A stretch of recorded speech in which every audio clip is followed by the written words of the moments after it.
Zdaj moram pa nekaj priznati. Ta teden sem se hotel članiti v SDS. Globoko smo jih pričevali leto in pol, šli skozi njihov program in ugotovili, da je boljši od ameriških tednov v Meku. Sem že izpolnil prijavnico, ker sem ugotovil, da je to edina stranka, ki me je prepričala, da ni mafijska. Zdaj pa razkrivamo sum davčne utaje v Janševi SDS. Iz dokazov, ki jih hranimo v uredništvu, izhaja, da so se želeli izogniti plačilu DDV-ja. Od najemnin, ki jih lastni stranki plačujejo 3 poslanci. Milan Zver, Romana Tomc in Patricija Šulin naj bi po podatkih računovodstva SDS za najem 3 pisarn v Ljubljani stranki vsak mesec nakazali 6.000 evrov. Krasen. Kaj je pa zdaj? Kdo sploh si ti SDS? Počutim se, kot te sploh ne poznam. Pa zadnje leto in pol preživljam ful časa s tabo. Skozi te gledam. To ni res. SDS od plačil lastnih članov v letu zaslužil več kot 70.000 evrov. Od lastnih članov. Za prostore, ki jih ne uporabljajo. Prijavili ne bi pa sam 43.600 evrov prihodkov od pridobitne dejavnosti. Kar pomeni, da davkariji niso prijavili vseh prihodkov. Ampak pridobitna dejavnost SDS.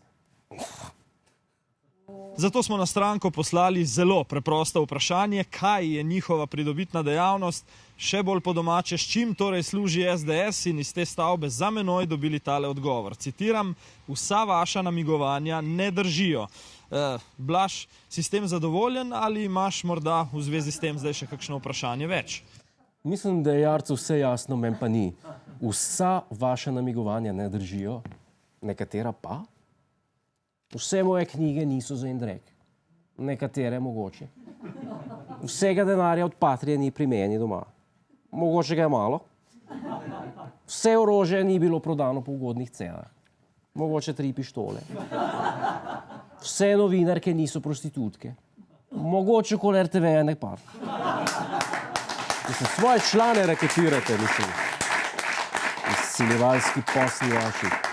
Pa se ste kot mafija SDS. Človek se včlani vašo stranko, če hoče kandidirati za kaj, mora najprej donirati za svojo kampanjo, pa če slučajno izvoljen, moraš dati pol prve plače. Predsednik stranke, grem stav, da ima pravico prve noči, tega mi ne bomo rekel. Če kandidat lepo meketa celega prvega tedna, to je enkrat ena, ko si na funkciji moraš plačevati oderuško članarino stranki, oddajati place, ki jih sploh ne uporabljaš, ki si v tujini, če se hočeš pa izpisati, moraš pa spet plačati mastno izpisnino.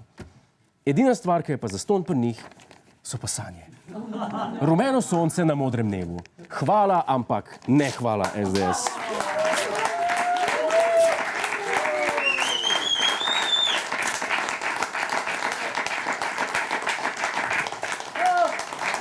Mislim, ko mi ni bilo prej jasno, s kakšno mafijo bi imel opravka. Poglejte to, stranka barva stene, ki imajo še kolesa parkirane le v njej. Jazz van, te kar farbaj. Hvala za ogled, ne pozabi pa tudi na Ta teden z Juretom Godlerjem ob četrtkih ob 22.40 na Planetu.